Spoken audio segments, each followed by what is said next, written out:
जी बिल्कुल। अॼु नसीराबाद में शहरी ताद सॾ ते असिस्टेंट कमिश्नर नसीराबाद जी ज़्यादतियुनि ख़िलाफ़ एहतजाजी मुज़ाहिरो कयो वियो आहे। सब खां पहिरीं त कल्ह जेको ताज़ो वाक़ियो थियो आहे नसीराबाद शहर में एसी बिशारत मावट जे तरफ़ां जेको शहरियुनि सां ऐं कारोबारी माण्हुनि सां जेका बदख़लाई कई आहे ऐं असांजो सीनियर दोस्त सियासी समाज जी अॻुवाण कामिड़ यूसुफ पतूरी सां हुन जेका कई आहे बदख़लाक़ी ऐं नेशनल प्रेस क्लब जे सदर सां जेका बदख़लाई कई आहे, असीं उन्हनि जी सख़्त लफ़्ज़ में मज़म्मत कयूं था ऐं हुनखां इहो पुछाणो ऐं घुर कयूं था त भई ॿिए कंहिं बि शहर में अहिड़ो रवैयो कंहिं बि एसी जो कोन्हे जेको तूं हिते नसीराबाद में रवैयो रखी रहियो आहीं।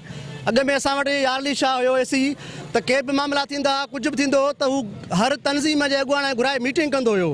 वापारी कारोबारी सभिनी जूं तनज़ीमूं आहिनि, तव्हां उन्हनि खे घुराए उन्हनि सां मीटिंग करे उन्हनि खे पाबंद कयो अॻुवाणनि खे त हीअ मामला मसइला थियनि ई न। तव्हां रोज़ रोड ते अची दुकाननि ते पेनल्टियूं हणी 20,000 नाजाइज़ पेनल्टियूं था आणो, जेके नाजाइज़ आहिनि उन पेनल्टी जी मुद में तव्हां करप्शन करे रहिया आहियो। एडवोकेट सां जेको आहे बदतमीज़ी कई आहे ऐं शहरी माण्हुनि सां बदतमीज़ी कई आहे, उनजो जेको आहे नोटिस वरितो वञे।